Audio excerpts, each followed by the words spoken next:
Night is 17th of Sha'aban, 1442. Corresponding date in the Gregorian calendar is 29th of March, 2021. We're continuing a question answer session on Ramadan, and we do have some questions left over from last week, Ustadh, inshallah. Just give me one time, please. 1 second. Jazakumullah khairan, just to make sure that I've got my mobile. Please. With the question, please.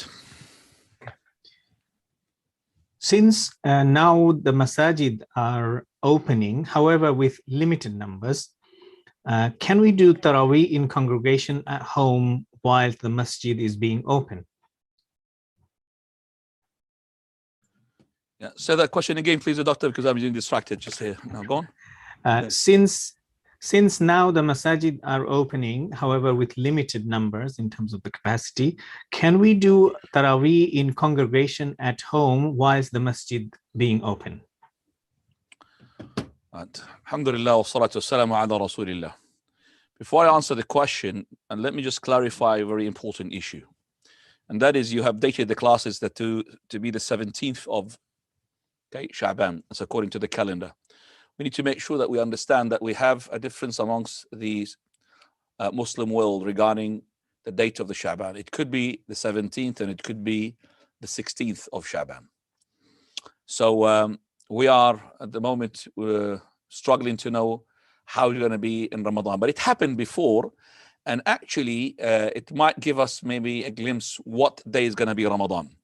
So we know if it is today the 16th night of Sha'aban, definitely Monday will not be the Eid. Okay, Monday will not be the Eid.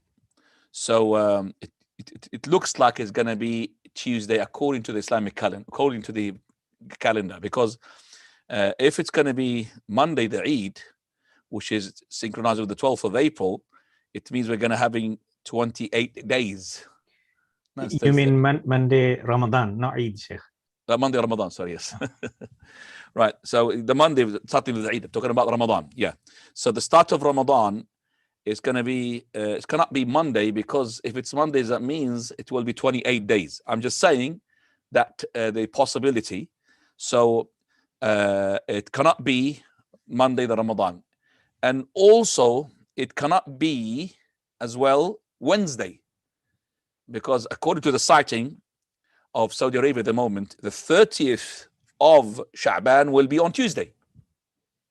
Okay, and then Wednesday will be the 1st, but it will be 2 days after the calendar itself. So with a process of elimination, it cannot be Wednesday, cannot be Monday. Most likely it will be on Tuesday. And I have predicted that so many times in the past as well, when we have this difference amongst the citing and al-Qura, we could really define which day it is. I've been revising one of my episodes which I've done in Green Lane Masjid, and it is true that when you have difference like this, it might pinpoint which day is going to be Ramadan. Coming back to the question, it's a very good question, basically. The tarawih is supposed to be in the masjid behind the imam. That's the origin. But for this pandemic that is taking on its toll at the moment on the people, and it's really taking a long time, unexpectedly. I mean, we thought last year will be okay for this year, and we hope that inshallah next year will not be the same. That means the distancing. But alhamdulillah, we do have our masajid are open. In our country, in Jordan, already they have announced yesterday the lockdown is for a month and a half. That means there will be no tarawih in Ramadan, no opening of the masjid even for Maghrib and Isha. Only Dhuhr and Asr, and no Jumu'ah, because of the cases are rising up. I wouldn't say that there is an issue for the person if he is worried about himself as well, worried about his family, that to make his own tarawih in his own masjid. I have no hesitation to say that I can't prevent somebody to say to him it's not allowed because of the situation, especially that in his house, which is in his masjid, or inside his house, will be able to implement more sunnah than he does in the masjid in terms of feet to feet, shoulder to shoulder. Okay, so but the atmosphere of the masjid is different. The masjid is a masjid, but on the other side as well, we come to some of the masajid. In my masjid here, for example, in Maidenhead, I feel there is a mile between me and my brother. It's too far. There's 2 meters, and then the back row, there's nobody there. So it's another row. So full empty row behind me, and then they will start. So that means they don't make the triangle one. There's no triangle in that masjid. I feel like I'm praying on my own. There's nobody there. I don't feel the jama'ah, if you understand me. So no problem for the person, inshallah, to do his tarawih at home. Jazakallah khair. Naam. Jazakallah khair, Sheikh. Next question is about the fajr time. What do you say about 18 degrees in fajr time? And if you kindly remind about the app that you mentioned last time, Sheikh. Jazakallah khair. 18 degrees, ya ikhwani, it's absolutely incorrect, because the angle varies according to the season. What the angle is during the winter is definitely a different angle from the summer. In the summer, you could use even as little as 12 degrees, not 18. So these angles are not correct. The best is to do it with your own sighting. I have encouraged you the last time to do your own homework, to go out and start seeing at least the sun when it sets, what time, and also to make sure that maybe you could really go and calculate your fajr as well. Maybe the fajr, you need to be practicing how to see the fajr, which is the horizon light that breaks the light. So the 18 degrees and the 12 degrees is not correct. We will work it out like this. If you didn't really do it, most of you, they don't do it with your own sighting, you could have the element of being precautious, ihtiyat. So let's say, for example, you can't see the sun, okay? And you're working by timetable. Go with the timetable. All the timetables, by the way, they have precautionary time. All of the timetable. They even once Ramadan kicks in, you'll start finding the time for the sunset had jumped, subhanallah, 5 minutes later. Okay, how can it be? It was 1 minute increment, now it's 5 minutes suddenly. Why is that? So if you don't have the sun, you can't see, you can't work it out and everything, go by the timetable of your masjid. And that timetable has got in itself the element of precautionary time. Don't go to the one which is later on, because it's already, as I said, it's been calculated. But it would be handful and very beneficial for you if you just work out the sunset from the timetable. So let's say, for example, timetable of yours says sunset today is 7:30. And you looked at the sun and you saw it. It's actually the whole disk goes down with your own eyes. There's no clouds there. About 7:25, not 7:30. So you know there's 5 minutes. So you will be relaxingly now. Every time that is the timetable says 7:35, you will break your fast 7:30 because you have 5 minutes. My timetable, which is in High Wycombe when it was 7 minutes. And 7 minutes, it was from the person who was really up in the high mountain in High Wycombe, because High Wycombe is a valley and it's a high, which is high the mountain. Wycombe is a valley. We as in the masjid, we are in the valley. And the person who was seeing the sun and sighting the sun for the sunset, he could see it. It would set about 7 minutes before our timetable. And remember, we are lower than him. So the sun would set even earlier than it sets for him because he's high. You could see the sun. Yet he is high and we are low. It sets 7 minutes before our timetable comes in. That means we are at least 10 minutes, maybe 8 minutes, 9 minutes. So I used to take 7 minutes. When I see the timetable of ours like this, 7 minutes before the timetable, I break my fast, unless I could see the sun with my own eyes. The thing that you asked me, the application, there's no application. It's just you go to Google. Google will tell you definitely 100% the sunset in your place. And will tell you the sunrise, 100%. And will tell you as well the twilight. Now, there's twilights there, 3 twilights, astronomical and civil and the nautical. The astronomical that comes first, and then the nautical, and then the civil, the last one. You look for the nautical one, whether it's nautical twilight or nautical dawn. Those can be a very good indication, but you have to as well work out, is it correct or not properly. What I do, for example, for my Isha prayer, I look at the nautical twilight, and I have my Isha correct according to the time, you know, what I've seen my own eyes. I could see that the Shafaq twilight had disappeared. Okay. All right. So you'll find, unfortunately, even some of the masajid timetables, the Isha is there before the actual Isha, especially in the summer. Especially in the summer. The Isha for them is earlier. And I remember, and don't call that masjid, I think some of you know which was you were talking about here. I was watching the Shafaq twilight, and the brothers were doing Isha prayer in that masjid. And I even called that person. I said, yeah, I could see the Shafaq clear. The red is there, 100%. It cannot be Isha. It is impossible. So you need another maybe 20 minutes, 15 minutes to come for the Isha come in. So, well, those times are gone out now, alhamdulillah. They're gone away because of Ramadan. It was at the time in July and June. Now we're coming much better for us. So no problem, we could make the people a bit wait later. But before, we can't, you know, some of the people can't really start, for example, 11:10, 11:15. It's for them, it's too hard. But that's the time that the Isha is to come in. The Fajr is called nautical dawn. As well, nautical dawn, you will find it comes after the Fajr of the timetable of yours in the masjid. Let's say, for example, your Fajr comes in, let's say, for the sake of just, that is comes 5:30 in the morning. You'll find that the nautical one, 5:45, 5:40, about 10, 15 minutes after, even in some timetables, even more than that. Now, for your prayer, you definitely use your Google nautical dawn. And the website that you want to use is UK time. That's the one. Can you just Google it out, please? Yeah. I think Ahmed, you will know. You put it on the chatting there. It's called UK time. That website will tell you the nautical dawn and the nautical, and for your own place. You know, you could just put your own city where you are. Yeah. Okay. The site, another one which says clearly is ukweathercamps.co.uk, has all the specific, and you can see the Luton and you can set it, and then it stays there. ukweathercamps.co.uk.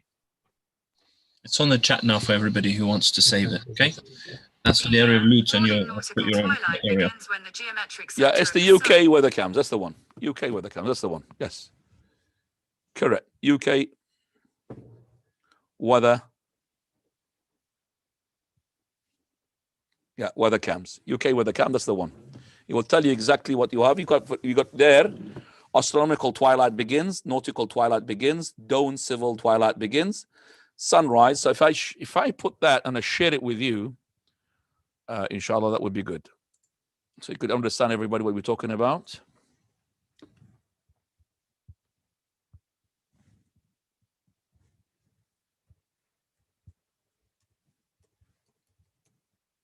Can you see it? Is it easy to you guys, or can you see it? Yeah? Yes, Shaykhana. Right, okay. So this is basically where the place says London here. You could change that whatever you like. You could put it whatever city you are in. And then you could put the dates, which date that you want. Today's 29th, and it will tell you here those numbers here, the digits. It would say to you, for example, astronomical twilight begins. Nautical twilight begins. Dawn civil twilight begins. And then sunrise, and then sun at highest points, and the sunset, and then the civil twilight ends, nautical twilight ends, and astronomical twilight begins. So what is this astronomical twilight, nautical twilight? Okay, so first three digits represents what is the morning. Okay, what is the morning there? So astronomical twilight begins. This is where it's going to be very dark. Very dark, 4:44. And that is synchronizes with some of the Fajr of some of the timetables like the Da'bandi Masjid. I've seen that. They go with the astronomical twilight. So you'll find, for example, their Fajr during the summer, if you remember, 1:30. 1:30, just 1 hour and a half after midnight. They start their fast. And it stays, even I've seen one early one, 1:20. All the way 1:20, it doesn't change. Second one, which is the nautical twilight. This is the one that we reckon this is the fajr because this is the break of the light.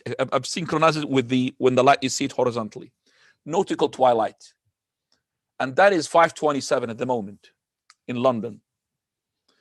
The civil twilight, that means really light, much light. And then you got the sunrise, 6:40. And that sunrise will be very precise to your place. Sunset is the same thing, very precise. You could see like here minutes and even seconds.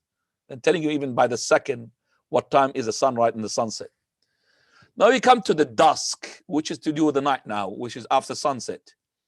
So you don't want the civil because the civil still a lot of light. You want the nautical one. But the astronomical one, this is the Hanafi one, which is really as well. And so their Isha will be much later than the proper Isha. That's not just the Hanafi, even some of the Muslim countries, they work by the astronomical twilight, which is the disappearance of not the shafaq, even darkness. Because when the shafaq, which is the red twilight, disappears, still you're going to have light. Still you're going to have light. So for them, the astronomical, which is absolute pitch darkness, nothing. And that comes later on. And you could see here, there's a difference between about this and that is about 45 minutes. During the summer, that's more than 45 minutes. Between the nautical and the astronomical, you'll find about maybe 45 minutes to up to an hour difference between the two. So we find as well, even the ones who go by the Hanafi, when it comes to Isha, they don't implement that one. They forget about the Hanafi madhab. They do, I don't know what type of madhab they do, but they combine the prayers or do something like that. They leave 1 hour, I think after Maghrib, and then they pray the Isha, which is they don't really go by the Hanafi. The Hanafi is supposed to be very late. I have been in a masjid where they implemented the astronomical without any jokes. That's in Didsbury, in Manchester. I remember those days, and the Ramadan was in the summer. We're talking about here 1985, 86, 87, 1990. And I remember we used to stop eating in Manchester because it's the north, 1:15 in the morning. And our Isha times, wallahi, comes 12:51. 12:51 Isha, Fajr is 1:15, exactly 24 minutes between Isha and Fajr. Our tarawih, we don't do it, of course, after Isha. We do it after Maghrib. We wait 1 hour, and after Maghrib, and then we start doing Isha and tarawih. We don't make it's impossible to 12:51. But that was the astronomical, definitely. It was not the nautical. The nautical, I have seen it that up and down the country will not exceed 11:15. 11:15, that's the maximum, and it will disappear. And anyway, thank you for that question, and I think it's beneficial for you to know the website for you to learn. So look for nautical twilight ends, that's for your Isha, and look for nautical twilight begins, and that's for your Fajr. Okay, Dhuhr and Asr, you take it from the timetable. Now, somebody put his hand is up. I don't know who's that. Faisal has his hand up, Shaykhana. Okay. Can we just leave it later on, please? Oh, the question. Oh, I thought it was. Yes, the question, Shaykhana. Yes. Tfaddal, yeah. No, just let's finish the question with Doctor, please. And could I just ask you if you could help Abu Bilal become a co-host, and he can help us? He's put his hand up for that. Barakallahu feek. Okay, right. Oh, then we'll do that. Now, yes. Jazakallah khair, Sheikh.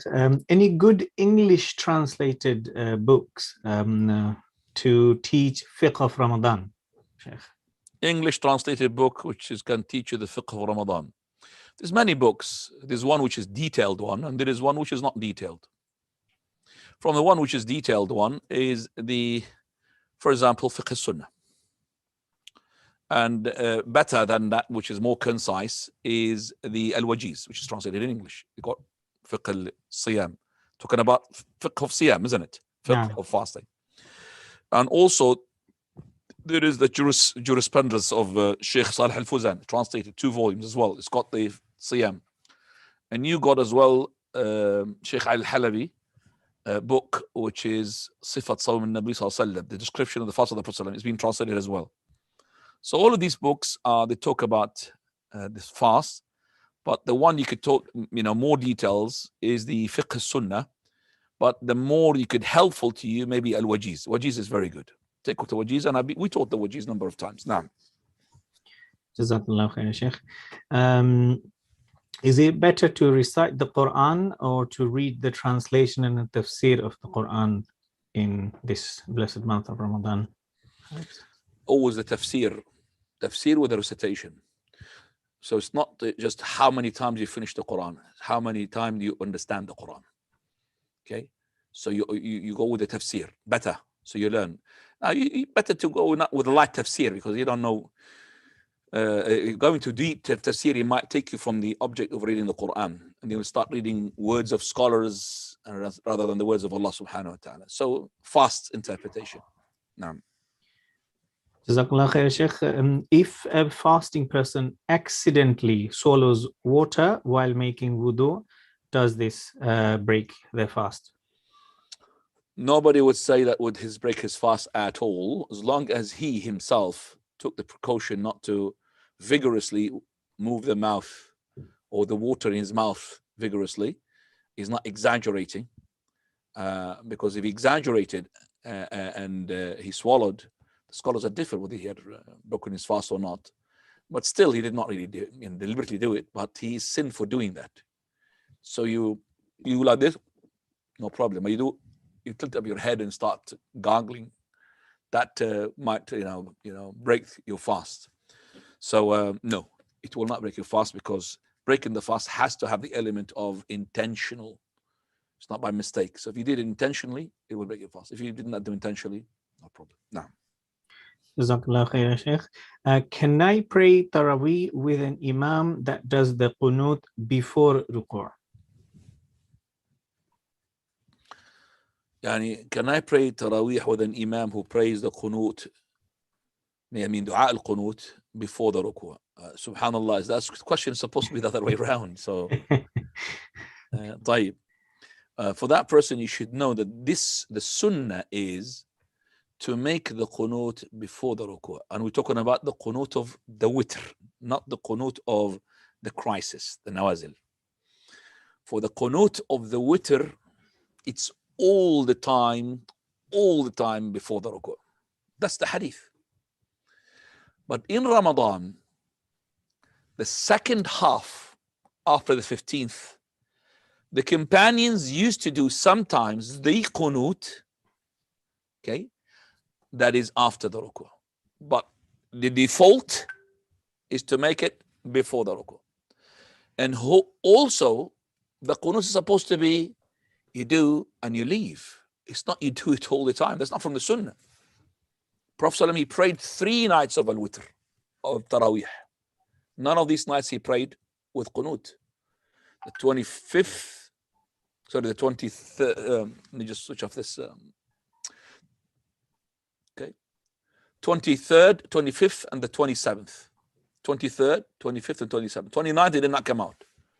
3 nights he prayed, and he did not, in those nights, he did not make qunut. So for the person to make qunut every night, that's not from the sunnah. For the person to make the qunut all the way after the ruku', that's not from the sunnah. To make it before the ruku' all the way, no problem.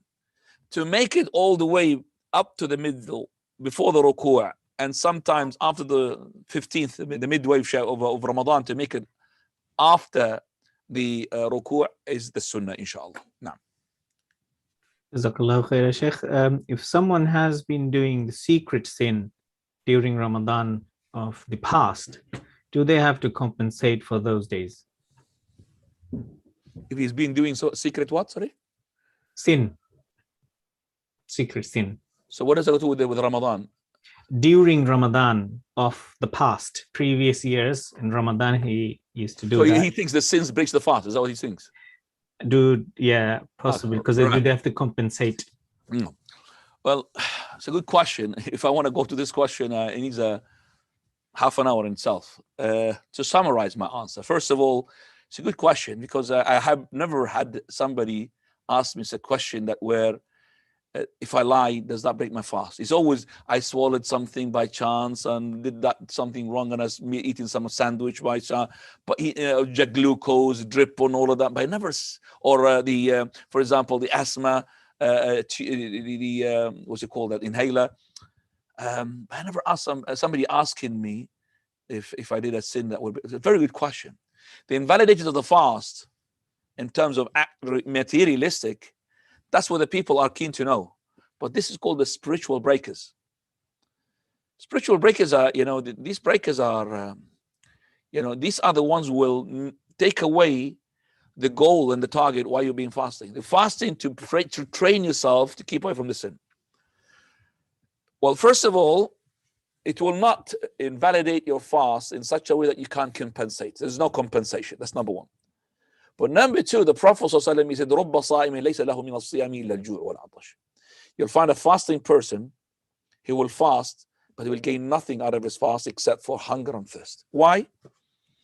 Because he did not pay attention and focus onto the target behind the fast, which is when Allah subhanahu wa ta'ala, he says, يَا أَيُّهَا الَّذِينَ آمَنُوا كُتِبَ عَلَيْكُمُ الصِّيَامُ كَمَا كُتِبَ عَلَى الَّذِينَ مِنْ قَبْلِكُمْ لَعَلَّكُمْ تَتَّقُونَ. This fast was made obligatory upon us for one purpose, and one purpose alone, to have taqwa of Allah. Taqwa means to keep away from the sins. So what is the point of this person doing all sorts of things, haram, lying, forging lies, and fabricating false things, and a'udhu billah, insulting people, and all of these acts of haram doing, and making falsehood testimony. Prophet said, he who does not abandon falsehood and implementation of it, then Allah doesn't need his fast. Allah doesn't need for him to abstain from food and drink. فَلَيْسَ لِلَّهِ حَاجَةٌ فِي أَنْ يَدَعَ طَعَامَهُ وَشَرَابَهُ. So if this person, subhanallah, and the Prophet, he concentrated on the falsehood. Look at this falsehood and the implementation of it. You are embarking on implementation of this forged lies, or falsehood. There's no need for you to fast. But we don't say that if you have fasted, then you need to fast another day. But it is like you are going to a war booty or a war, and after you have fought the enemies and everything, and the war booty is there, but you can't take it. Why? Because you're not allowed to take it. You did haram. You have gained nothing. That's what it is. You went to Ramadan and you gain nothing. And that's the loser.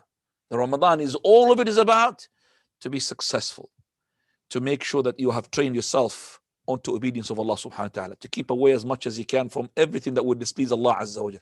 That's the fast is all about.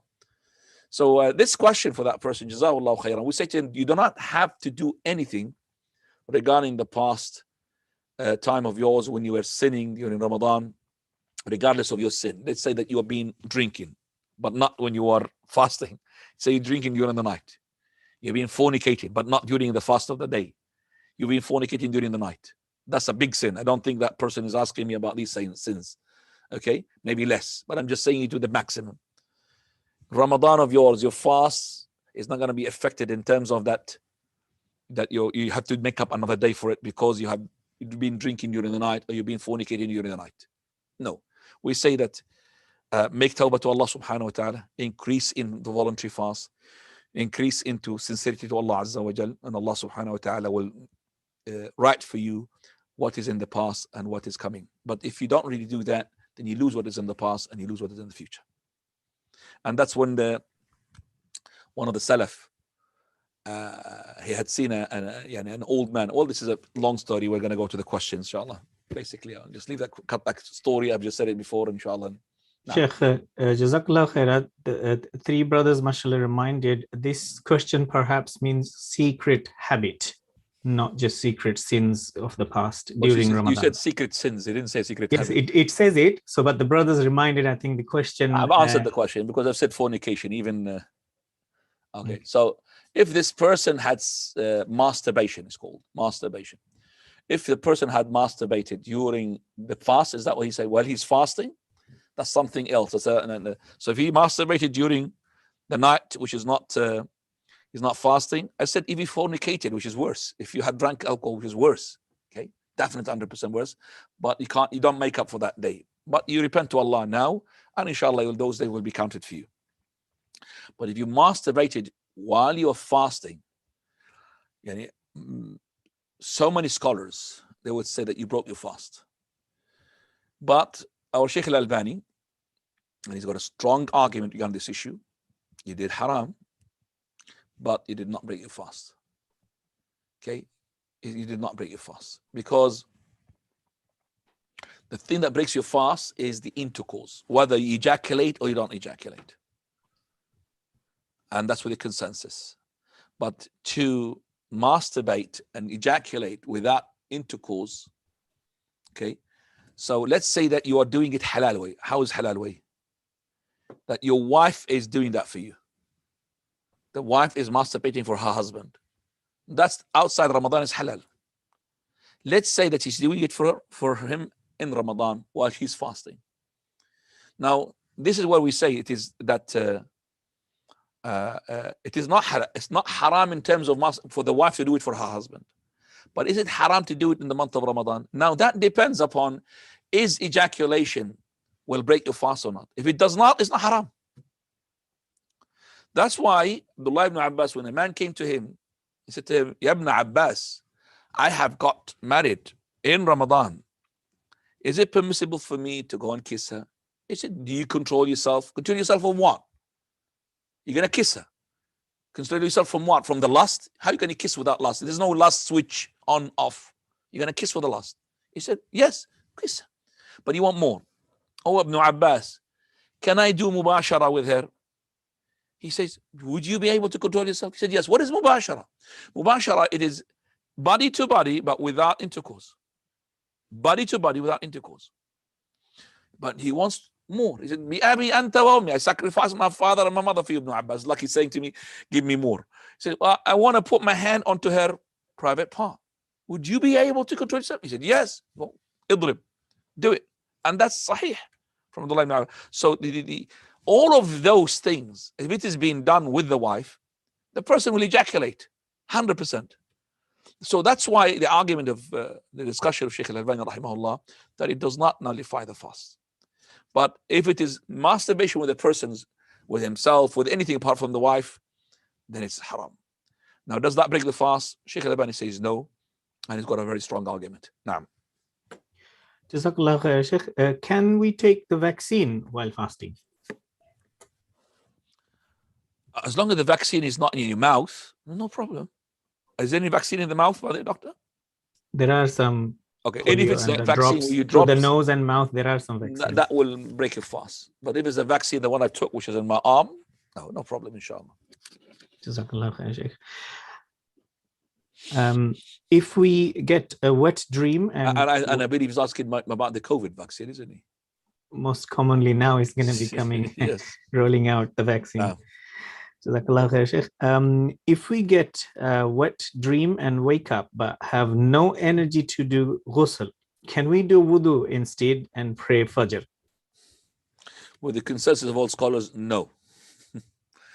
You have to make full ghusl. Now. Is al Qura timetable reliable? In what way? Okay, if it's Ramadan and the Hijri date, yes, it's reliable. It's Hijri date. But remember, the Islamic countries are concerned on to the following months. That is Sha'aban for Ramadan, and Ramadan for Shawwal, and also Dhul Hijjah. Those are the 3 months they always concern themselves to cite them. So they cite Sha'aban. So in order to know when to cite Ramadan, they cite Ramadan as well to know when they cite the first day of Shawwal, which is the Eid. And they cite the beginning of Dhul Hijjah. Sometimes they do it with Dhul Qa'dah to make sure when to cite Dhul Hijjah in order to know when is the day of Arafat and the day of Al-Udhiyah, Al-Adha. Now. One of the last questions here on me is how many rak'ah should be tarawih, 20 or 8? We've answered this question a number of times. We say that the correct opinion, bismillah, is that it is the 8 rak'ah. And with this pandemic, I mean, 8 rak'ah would be better than 21 rak'ah because you don't want to spend a long time. 8 rak'ah is the correct opinion. And if you need more proof for that, you got the book of Shaykh al-Albani, which is Salat al-Witr. Talks about this issue in details. And any hadith regarding the 20 is to be unauthentic. The hadith which is from the Prophet ﷺ is very, very weak. And the hadith of Umar al-Khattab is weak and unauthentic. But is the hadith which is authentic that Umar al-Khattab, he had commanded Tamim al-Dari, Ubay ibn Ka'b, 2 companions, to lead the people in 11 rak'ah. But maybe at the time of Umar, some of the masajid who the Umar al-Khattab, he had governed and ruled a big, massive area. So if some people were doing more than 11, I mean, he will not be able to know. He doesn't know everything and everywhere. He knows what is in the Medina, but he doesn't know what is in Mecca. Or for example, outside, what is in the Azerbaijan and all these areas, which has been opened and conquered at his time. I mean, we found people as well, they didn't know about the proper recitation of the Quran. And that's why at the time of Uthman, he had made the second gathering of the Quran, because people, they were reciting the Quran wrongly. Now, Brother Ahmed, I think from your side now, we have Jazakumullah khairan. Faisal, go ahead. Sure. If someone has to pay fidya, and because he's sick or he's old, can he intend to sponsor the iftar at the masjid, and with that intention of fidya? But in that group, there are going to be people who are rich, who are working, and there are going to be people who are poor. Or must he find 30 poor people or one poor person and feed him 10 times? Well, to understand the fidya, first of all, before I answer the question, the fidya you're talking about is for those people who are you must fast, but are unable because they are permanently ill, so chronic illness. They have diabetics, or they're too old, okay, or a pregnant woman and breastfeeding women. Those are the ones whom are including, according to Abdullah ibn Abbas, in the ayah وَعَلَى الَّذِينَ يُطِيقُونَهُ فِدْيَةٌ طَعَامُ مِسْكِينٍ. But we have to understand the following. Number one, that those people who, when they make iftar, when they break the fast, that is, they will make the feeding as in after the break, not before. So if it's an old person, he is not going to fast Ramadan. He cannot give his fidya, it's called ransom, before he starts Ramadan. He, for example, first day he could give now fidya for the first day. He done 10 days, could finish the whole month of Ramadan, did not fast, and then he will give the fidya for the whole month.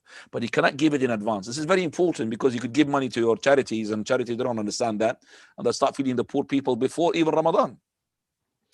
And I always give an example of this, that you cannot give the council you cannot pay them for your ticket for speeding before you're speeding.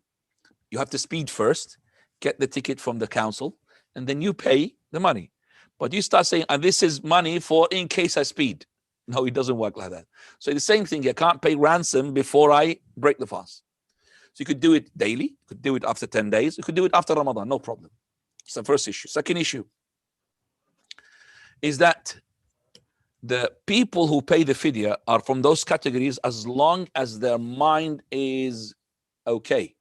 Meaning, if these people, for example, are loony, what do you call that, mentally disabled, there is no fidya on them. So it is only fidya on those people who are sound-minded, Muslims, and adults. Okay? Those are the ones who will pay fidya on them. Muslims, sound-minded, and adults. So if he's not sound-minded, there's no fidya on him, because he's not being obliged. He's not obligated. It's not mandatory upon him to fast anyway, because the mind is not there. But those people got their sound mind, but are unable physically because of the illness, because of the old age, because of the breastfeeding, because of the pregnancy, and all of that. Thirdly, the fidya is ta'am, food. Scholars had differed. The correct opinion, Jumhur al-Ilm, it is food. Imam Shafi'i, Imam Malik, Imam Ahmad, only Imam Abu Hanifa, and some from the Shafi'i and some from the Hanbali scholars, but the majority of the Hanbali Shafi'i, they say that it only has to be food. If it's other than food, it's not going to be accepted. If you give money, it's not accepted. It has to be food. So, what is the correct opinion? Can you give money? You could give money with the consensus of all the scholars that if this money given to a third party, and that third party will turn it into food to the poor person, no problem. So you're sending to somebody money in order for him to turn it into food and give it to the poor person. But to give it directly into the poor's hands, the poor people's hand in money is not accepted to most of the scholars. And at the time of the Prophet of Allah ﷺ, there was money. And Allah he said, ta'am, food. And they had money. Prophet did not give the option of giving money to the poor people, so it stays ta'am. So we stick with the ta'am. We stick with the ta'am. And we don't allow you to go and give money. But if somebody was giving money before, we don't say that you have invalidated your fidya, because he didn't know. But you just didn't start from today. Allah says in the Quran, وَعَلَى الَّذِينَ يُطِيقُونَهُ فِدْيَةٌ طَعَامُ مِسْكِينٍ, ta'am, food. Why should we go into interpretation of this and that? And he said it's better to give him for money. Well, money is not food. He could buy, for example, he could buy shoes for the money. He's not going to eat shoes, is he? Or socks. So it has to be fidya ta'am. Number 4, the food itself, scholars differed. Some they said it has to be actual. You have to cook it for him. Ta'am. Some they said no, it is actually just the, for example, the barley or the wheat. Nusf sa'. Nusf sa' is about 1.5 kilos, 1.25 kilos. To be on the safe side, make it 1.5 kilos. Not 1 kilo, but 1.5 kilos is better than 1.25 kilos. So that's sa'. And so if you give with this half a sa', which is 1.5 kilos of rice, you give, for example, some oil to cook with it and some ghee and all of that, it will be better, because if you gave it cooked, even better. But we will not say to the person who gave 1.5 kilos of rice or wheat or whatever, or corn, to that poor person that your ransom or your fidya is not accepted. No, it's 100% accepted. Okay, it's the one who gives money, but it's better to cook it for him. So if you cooked food, okay, and you gave it to the poor people, let's say you made food, or you made sandwiches, we made a big tray, you know that this family is 10 people, another family is 10 people, so 3 families, 10, that's 30 people. The question is that I'm inviting people to that, or sending it to the people, where I'm giving it to the masjid or whatever, and I'm saying this is fidya, and I'm saying this is fidya, so poor people come in and non-poor people come in. That's the question. That's the, you see, as long as the people know this is fidya, this is a fidya. So when you give somebody's fidya, okay, I don't think the rich people will come and eat from it, because it is for the poor people, okay? And at the same time, you said fidya to the people, the rich people came, but poor people came. As long as you had enough poor people to cover up these days that you broke, okay, the 30 days, for example, because some of them could not be 30 days because he had a chronic illness, and then suddenly he had been cured. So he will give for the chronic illness, and then that's it. Pregnant women, she did not, breastfeeding women. So the breastfeeding women, she said she has a choice. The choice, breastfeeding or pregnant women, they have a choice either to break the fast and then give fidya, or to fast if they want. It's up to them if they want to fast. It's to fast.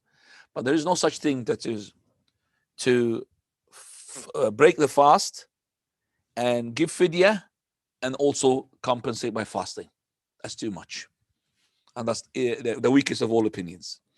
So bearing this in mind, inshallah, so that person, if he made it for the sake of fidya to the people, he invited the poor people, rich people came in, no problem, as long as you allowed enough poor people to eat from that food. Now, Barakallahu feekum. Admin free, please. Sheikh, follow-up question from the fidya. should the person, can I pay the fidya on behalf of somebody else? And will I get rewarded for it? For example, for your son or for your mother? Give the fidya on your son because, let's say, for example, he's got long-term illness. Okay, your son is on one of the two cases. Either he's independent or he's dependent. If he's dependent, then you must pay the fidya on him, which is feed the poor people. You must if he's dependent. If he's independent, on his own, married or something, yeah, but you have to tell him and he has to accept. So you tell him, son, I'm going to pay you fidya. So he has to accept, acknowledge that. So it's not just to pay it because he doesn't care whether you paid or not. It's not going to reach him. If he doesn't care, no matter what you're going to give on his behalf, it's not going to reach him. As for your rewarded, of course, everything you do, even if it is for the sake of covering up for somebody else, you'll be rewarded, inshallah. Now, Jazakallah khair. Barakallahu feekum. A sister wants to know if it is allowed to recite the Quran in the month of Ramadan while menstruating. no problem, inshallah. Naam. Jazakallahu khair. And please go ahead, Harith. Sheikh, my question is, in the UK, should we be keen on sighting the moon for Ramadan? And if someone sights the moon and informs the local masjid, and this differs from the timings of the Mecca or the majority of the masajid, what should the masajid do if someone comes with a testimony? Well, first of all, let's establish the following fact. No one is to make a moon in himself. So if, for example, the committee did not really take his moon and he could see it, he cannot do his own Ramadan and his own Eid. The Eid and Ramadan, it has to be with all together. صومكم يوم تصومون وفطركم يوم تفطرون وأضحاكم يوم تضحون. Prophet said, you fast when everybody fasts. The Eid when everybody makes Eid. And when you make the Adha when everybody makes Eid al-Adha. So I can't just come to the masjid on my own and say, Allahu Akbar, and make my own Eid. That's not correct. Now you're asking that in this country, if I'm going to go to the masjid and the masjid had allocated people to go inside the moon, it's no problem as long as this masjid, mashallah, has got a wide variety of followers. You know, it's not just a small masjid amongst lots of masajid. So if the masajid came to, mashallah, agreement that they will sight the moon, alhamdulillah. But let's say they did not sight the moon, and the moon was sighted by a Muslim country, they should go by the Muslim country, because the correct opinion is to go with everybody. Okay, so what we want is that all the Muslim countries make fast with the first country that announces that they've sighted the moon, as long as they are in a proper country, they make sighting. So if we decided to make the sighting of the moon as a community, it's good, alhamdulillah. Now, if, for example, that our sighting was different from the Muslim countries that have sighted the moon before us, and some of them said, let's go with that country, and some of that we said, no one will go with our own. Now, with that country or with our own, that's when the difference. You see, we don't want to make disunity amongst disunity. Already we are disunited. Okay, so we want to make more disunity in disunity. You know, in one city here we have more than one Ramadan, one Eid. One city. Okay, Wallah, you have 2 Eids, isn't it? In Luton, how many times you had 2 Eids? You celebrate Eid in the next door masjid, next door masjid. In the same street, I have those stuff to say, in the same street. Yeah, different Ramadan and different Eid. How is that? So we're going to be what? I'm going to splitting my own self from my own self. So I'm splitting myself from my own self. I mean, we're split. So I would say that it cannot be done individually. It has to be done with the community. And the community has to be as well not dividing the Muslims. So we go with the mainstream of the Muslims. For example, in Luton, we know that we do it with Regent Park and with Green Lane, all of those masajid, big masajid of ours. We do it together. We don't really differ. We never differed from Green Lane. We never differed from Regent Park. And those masajid as well, they link as well to Saudi Arabia as well. And most of the time, Saudi Arabia is the first country to announce that there is Ramadan. And you're going to get the message. If you haven't got the message, I might send it to you. The Ministry of Endowments in Saudi Arabia, all the Shuyukh had commanded all the Saudi Arabian to pay fidya because they have sighted the moon wrongly this year. Every year they sight the moon wrongly. This is a Sufi message, always ready. As soon as Ramadan begins, They send this Sufi message. Yeah, they are really made a mistake and they commanded everybody to pay a fidya. Allahul Musta'an. What is this? You haven't got that message? I'll send it to you. Okay, I've got that message with me ready. I'm just waiting for a new one to renew. Same renewal. Every year they renew the message. Naam. Jazakallah khair, Sheikh. Jazakallah Did you khair. have that message, by the way, as Harith? Naam. Yes. Yes. A'udhu billah. Allahul Musta'an. Naam. Assalamu alaikum. Questioner wants to know, Sheikh, is it true that sinning during Ramadan is worse than sinning outside of Ramadan?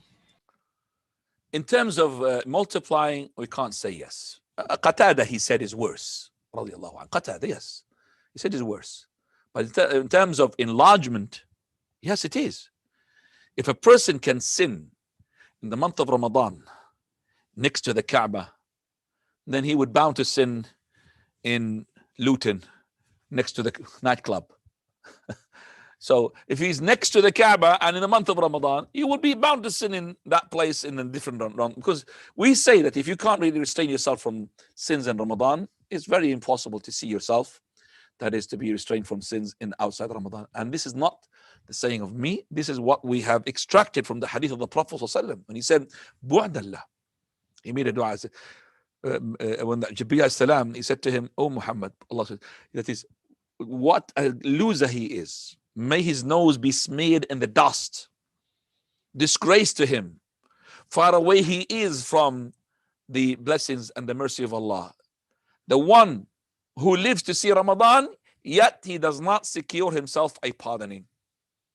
So this person came to Ramadan, he lost Ramadan. He did not do the ibadah properly. He lost it. So this one has been distanced away from the mercy of Allah. May his nose be smeared in the dust. Means what a loser he is. So how about this person who's not just lost Ramadan? No, he did even sins in Ramadan. He is sinning inside Ramadan. The worst. Okay. So we say that to that person, they don't really multiply, but in the sight of Allah, they must have been greater. Okay, must be greater. Naam. Naam. Fadl. Jazakallah khairan, Sheikh. Abu Muhammad from Luton, please. Assalamu alaikum. Salam to Allah. Ustad, to what extent should we encourage children and likewise disencourage the young children that want to fast? Children, how old? Around 6, 7. You know, children here is up to 16, child. So I don't know what child you're talking about. Oh, I meant 6, 7. You see, that's a baby for them. So watch the word children. The children here is differs from one place to another. 6 and 7. In Islam, there's no such thing you could force the child to, that's incorrect. In Islam, you can't. Okay? Even the adults, you can't force them. You have to really ask them because it's Allah subhanahu wa ta'ala is an account for their deeds. So we don't have like the hadith of the salah. Teach them when they're 7 and start to discipline them when they are 10. But some of the scholars, they said that you could use that hadith in the light of that hadith and also in the light of another hadith, which is hadith of the day of Ashura, when the Prophet ﷺ had commanded for the day of Ashura to be fasted, and it was obligatory for 1 year. The obligation came after the Fajr, midday. And the announcer used to go to the people, he who has fasted the day, let him continue. And he who has not fasted, let him abstain. So he's going to be counted for him because he didn't know. Because it became obligatory. Let him abstain from food. In the hadith, that the Sahabiyah, they said, we used to fast and make our children to fast along with us by giving them the toys made of the wool, the wool, So we give them the toys, take their mind off from the thinking about the food. So kunna nasum wa nusawwimu sibyanana. We make our children to make fast with us by giving them this toy and making them. But this is not compulsory, but this is teaching. Some of the children, they're keen to do that. They love it. Okay? But we have to be careful as well to make sure that this is not going to affect their health. We have to be on the safeguarding, and I've got a safeguarding officer here in front of me, so I have to be careful of what I'm saying. We have appointed the safeguarding officer now, Dr. Saeed Jazakallah Khairan, for the masjid, so I have to be careful with my words now. So I would say that you're not allowed to force a child. And also, if you see the child struggling, and even he became stubborn and he wants to continue the fast, you should not let him to continue the fast, because you are responsible for your child. True or not, the doctor? Jazakallah khair. Give me a tick for that one. Tafadhal. Jazakallah khair. Jazakumullah khairan. A questioner wants to know that what should one do if they eat and they were not aware that the Fajr adhan had taken place? They have eaten already, Ahmad, or they have to eat? They eat, Shaykhana, they eat, and then they find out, oh, there was Fajr adhan, I shouldn't have eaten. What do I do? Okay, no problem. If that is the time, if he didn't know the knowledge, there's no problem. But I want to make sure that he doesn't know. Meaning, let's say he knows for a fact that his clock, which is inside his room, is basically well before. I mean, let's say the time is supposed to be 5 o'clock. It says 4:30. Okay, he knows that that clock, there's something wrong with it, and he knows that the real clock, either his mobile, which he's got in his pocket, or the clock which is in the kitchen. Okay, so he just wakes up and he looks at the time, still 4:30, half an hour, and he knows in his mind if he looks at the mobile, it's going to be different. So if he starts to fool himself, finished. He had invalidated his fast. But if he genuinely didn't know, he didn't know his Fajr, then no problem. It happened to me the first night 2 days ago in Ahad, because I had the clock changed and I forgot about changing the clock. Nobody told me about the changing of the clock. Okay, so my alarm stayed the same, because the mobile alarm, you set alarm. Let's say they set alarm. My alarm was setting at, my alarm was 5 o'clock, just to do my qiyam or something before the Fajr. So I set it at 5:30. I can't remember, 5:15. So 5:15. Now when the time changes, it would still 5:15, but 5:15 according to real time, it's 4:15. So I woke up really, come on, family, prayer. My wife is saying, what is happening? It was 1 hour before the Fajr. And then I was really, because the clock on the clock on the wall, it doesn't say the real time. It says the time which hasn't been changed. Whereas the mobile says it there, and yet because the alarm does not change the time. It's 5 o'clock for you, 5 o'clock. That means 5 o'clock is 4 o'clock now.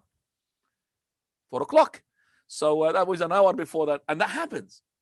So imagine this is the other way around. When we come to the winter season, it will be 5 o'clock, but it will be 6 o'clock. So if that is the case, no problem, inshallah. The person had made a mistake, and lots of people make mistakes. Ikhwan. Tfaddal. Jazakumullahu khairan, Shaykhana. Abu Rayyan from Luton, please ask your question, brother. Assalamu alaikum, Sheikh. Can I ask question outside Ramadan? Just quick question, please, Sheikh. Abu Rayyan, are you the one Somali from the masjid in Luton? I'm the one, Sheikh. Barakallah feek. Nice What's your name, ya Abu Rayyan? Abdul Qadir. Abdul Qadir. Oh, another Abdul Qadir, mashallah. Tfaddal ya Abdul Qadir. Allah yabarak feek. Barakallah feek, Sheikh. Sheikh, and one of the brothers asking, and his father passed away, and there's a son and a daughter that passed away when the father was alive. When it comes to inheritance, their children, do they inherit anything from the father? So let's just say it again, because I think even the one who listened, they don't really follow you. Again, so there's a person. And daughter and the son died before their father. Okay, so the question is, basically, the daughter and the son, they have children as well, isn't it? Yes. Okay. So they died before the father, which is the grandfather of the children. Though the grandchildren inherit. As from the daughter, nobody will inherit, whether he's alive or not, because the grandchildren from the daughter, they don't inherit from the father. So always the sons and the daughters of the daughter, they don't inherit from the father of the daughter. Do you understand that? Always sons, it has to be, the sons has to be from the son. So daughters of the son, sons of the son, yes, they will inherit. They will inherit in one case, which is if the father was alive during the grandfather's life. But you're telling me now the son had died before the father. So the son died, grandfather is there, living. So these sons or the daughters of this son, do they inherit of the grandfather? Is that your question? Yes, and the daughters, sons and daughters, they don't inherit, do they? So, No. Those ones are ineligible, we call them. Ineligible, yeah, that's They right, don't yeah. inherit regardless. Yeah. Always grandchildren from the daughter is a weak link. They don't inherit regardless. But the grandchildren of the son, they do inherit. Okay, they do inherit, but they could be blocked. And the block here comes from the closer heir. So if there is another son next to that son who died, okay, Yes. which is their uncle, then he will Yeah. block these children. He will block them. Okay. So we say that in this case, a will would be very useful. So the grandfather would make a will straight away when his son dies because he got grandchildren and he doesn't want them to be blocked by his other sons, because the other son will block them. He will make a will to give them equivalent to the share if their dad to be alive, if his son to be alive. Okay? Do you understand that? Yes. Some of the countries, they do it straight away without even, they call it al-wasiyya al-wajiba, which is not correct. That is the compulsory wasiyya. So whether you do it or not, straight away they will take from your inheritance, from the grandfather's inheritance, a portion which is equivalent to the son. Okay? And that is incorrect. There's no such thing. They've lost their connection to their grandfather. They only can inherit if there is no sons, means there's no uncles of theirs from that father. Is there any uncles? No, there are many. Okay, khalas, they block them then. But it would be good of the other sons, basically, give them some money to help them, because they are, Prophet ﷺ said, al-ammu sinwul walid. Al-am is equivalent to the father. Uncle is equivalent to the father. So the father goes, the uncle should take place and look after his nephews and his nieces.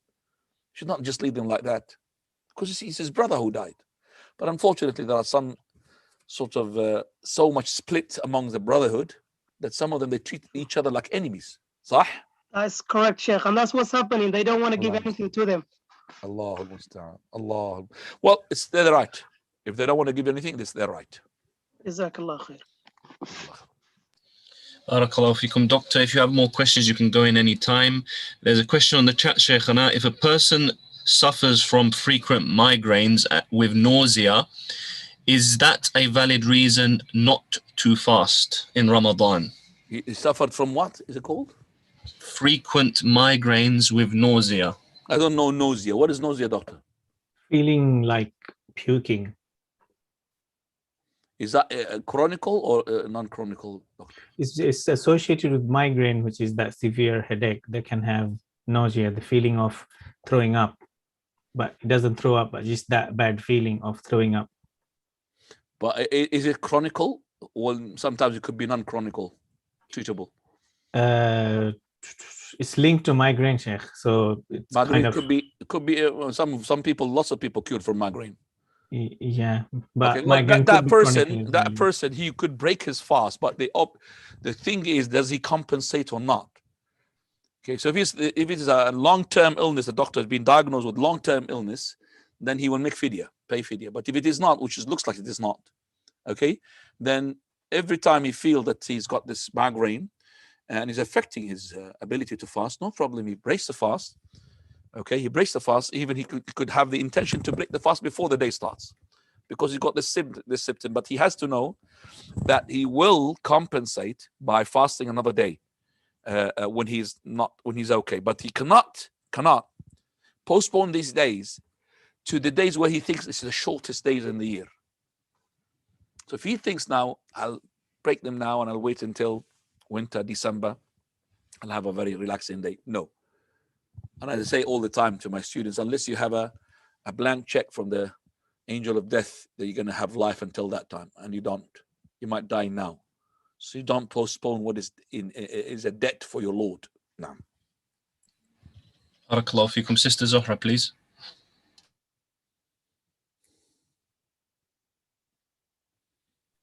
Assalamu alaikum. Salam tarakat.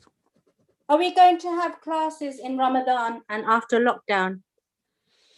I have no idea, wallah, till now, Allah al-Musta'an. But we can have other classes, maybe, but the masjid, they basically at the moment, we're going to stop the classes for the masjid. We're going to have a relaxation for the masjid. But as for my other classes during the week, they will be still running. One which is every other week, they will be still running, inshallah. We have a non-subject related question, Sheikh. Fadl. If a sister is not asking for mahar, what should the groom give? If the sister is not settling, is not asking for mahar. The best thing is for her to take mahar and then to give it back if you want to the husband, no problem. I mean, the mahar is not really a pillar. So if the woman, she did not take mahar, that her marriage will be invalid. No. But to say that there is no mahar, it's not correct. There is a mahar. It has to be a mahar. It could be anything. It could be a promise to take her to Hajj. It could be it could be anything as long as there's benefit for the wife. Okay, right? So she could ask for just any kilo of dates if she doesn't want any mahar. Kilo of dates. Okay, so we don't want to make you make yourself as an example. You have to have a benefit. But there is Sulaim. She accepted her mahar that her husband becomes a Muslim. And the scholar, they said there's a benefit here for the woman because the benefit is that that she's became a Muslim. So, but we champion that woman to say that Prophet ﷺ said that the one who's got the one who's got it makes herself easygoing for marriage, the one who will get more barakah. You will get more barakah. They make themselves easy, not the one you're going to have to pay everything, and on top of everything you're going to be taking as well loans from people just to go and pay the mahar. That's the one you're going to be having sort of difficulty even to accept the concept of doing that, and it might reflect onto your life later on. You might start fighting with her because of that very expensive mahar. But if she didn't accept, it doesn't mean the marriage is not accepted. Marriage is okay, inshallah. Now. Jazakallah khair, Sheikh. One of the Ramadan question: if all countries around the world start and finish Ramadan according to Sunnah, is it possible to have 2 days difference, like Eid and Ramadan starts on two-day difference? I didn't understand the question. Did you understand the question? No. Sometimes in Far East, rarely, there has been 2 days gap with Saudi Arabia. I think it's alluding to that. If everybody did according to Sunnah, is it even possible to have 2 day gap between beginning of Ramadan or having Eid on? If all the Muslim countries got together? Did actually finish Ramadan according to Sunnah? That's what it says. I don't understand the question. Okay, if all the countries around the world start and finish Ramadan according to the Sunnah, which is impossible. Go ahead. Is it possible? And never happened. And never happened. Is it possible to have 2 day difference? That doesn't make sense to me. No. Further. Another question. Marriage question. How can one approach a sister in Islam for marriage if one sees her in public without turning to haram? How can a person, again, Dr. approach a sister in Islam for marriage if he sees her in public without turning to haram? Basically, someone sees a lady and if you saw a woman, sister, and you want to approach her, the best thing is take another person with you. Or if she has got somebody with her, even if she's a girl, say to her, please, can you just give me your father's contact number? That's it. So if you like that sister, mashallah, I don't know how can you like her. I mean, you see somebody, you like her, I mean, you don't know her. So can you give me your father's phone number because I want to approach you from the father? Maybe that sister, she will be alerted. What? I'm not going to give your father my phone number. I don't want to show who you are. Okay, but it did happen. I know stories which is real. It did happen. That person, he was genuine. He just said, "I am here for this couple of days here in this country. I just saw you, sister. You are the sister, because you speak Arabic or whatever, you speak my language, please give me your dad's phone number. And that's Gail. She was a different sister, and she gave him the phone number. And I know a person who I know is a sheikh, mashallah, and he got married to his wife. He said to me that I saw the sister, I liked her. So I followed her all the way to her house. And so she get inside the house and I knocked on the door. And then it's her brother or her mother, I don't remember, said, well, I want to, if that sister, she's available, she's not married, I want to marry that sister. Just like that. And he got married to her, subhanallah. Okay, alhamdulillah, subhanallah. Does this happen in the Bengali community, ya Sheikh? No? No comments, Sheikh. Well, let me tell you, this brother who's a sheikh is an Arab and he's married to a Bengali sister. That Bengali sister you have. MashaAllah. Tfaddal. I do not have any questions. Okay, khair, inshallah. Faisal? Sheikh, Faisal's asked, so can we go to Jamal, if that's okay? Jamal. Yalla, Jamal Khan.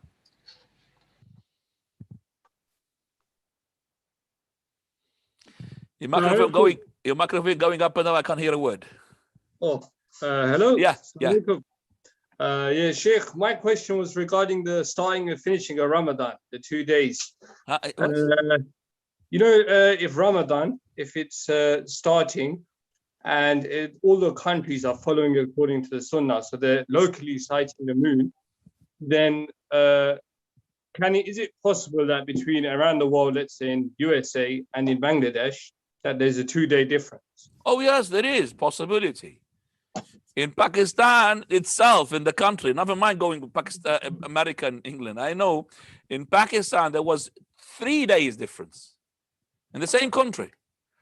The north, they fast different from the middle fast different from the east, from the south. Somebody said to me, there's the 3 days difference between the south and the north, or between the south and the middle. I can't remember. Each one follows his own. You see, some Muslim sects they don't really go by the sighting. Like, for example, the Brailwis. The Brailwis, they don't go by the sighting. They are going by the moon, by the calculation, sorry. So they don't sight the moon. So for them already, they know what day is Ramadan. They know what day is Ramadan. Even sometimes they will have a vote. No.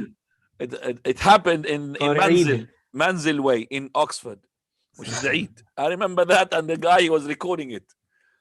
And they're saying that, what do you want, guys? Tomorrow the Eid or the day after? So they're having hands. Hi, day Eid, yeah, tomorrow, yes. The other one, no, we want it the day after. So they're having a vote because they have a difference between the Brailwis themselves. One masjid did the Eid in this way, and so they're having, which one shall we go? The other one said, no, we don't want to be with the Wahhabis. We want to be on our own. Okay? So it's a voting system here, the moon. Allah al-Musta'an. طيب, يلا Faisal. Last question, please. Sheikh, you have taught us so many times that we can eat up to the time of the adhan. Now, some scholars say we can only eat what's in our hand. They take the hadith literally. But is there any flexibility, meaning we have some more kebab or biryani and it may take a minute or 2 more minutes to finish it? Is there some flexibility where we can finish what's in the plate? You don't have to hold the kebab in your hand and the drink in your hand and maybe something on your head in case you miss it. No, I understand that even respected sheikhs have said this, that you have to have it in your hand. But this is, even the one who's been accused to be Zahiri, which is Sheikh al-Albani, doesn't say that. Zahiri means like he takes it by the apparent looks of the hadith, the wordings of the hadith. Even Sheikh al-Albani, who's been accused of that Zahiriya, he doesn't say that.